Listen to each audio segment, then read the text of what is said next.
Congressman Ron Paul says, I don't want to run your life. I don't want to run the economy. And I don't want to police the world. What kind of presidential candidate says that? Suddenly you are this hot candidate with kids. You're the most Googled. You're big on the internet. Do you know what that's about? Not completely. I love it. I always thought freedom ideas were young ideas. You know, in history, freedom is a young idea. Tyranny is an old idea. Young people tend to be more principled, and they like that, and they know I've been dedicated to the principles of the Constitution, and they welcome the idea of somebody that talks about leaving them alone, letting them run their own lives. And leaving people alone is not something I often hear politicians talk about.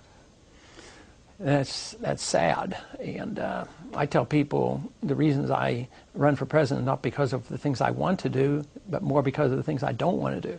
I don't want to run your life, and I don't want to run the economy, and I don't want to police the world. But who's going to do it if you politicians don't do it? That's what some people wondered. But you know, I think what's happened though is the failure of government is becoming more evident than ever before, especially in this country. You know, the failure of taking care of the victims of Katrina, the failure of the war, the bankruptcy of the Social Security system. The government hasn't protected us from lead in paints, you know, on and on. It just goes on. Is the answer more government, more protection?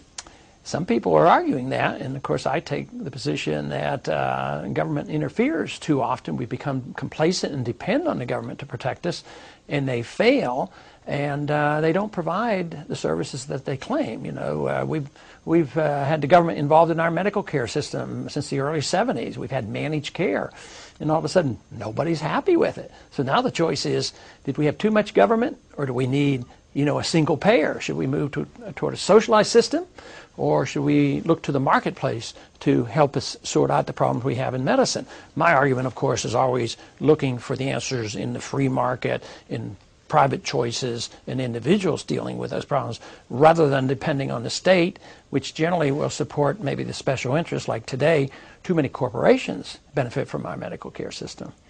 You oppose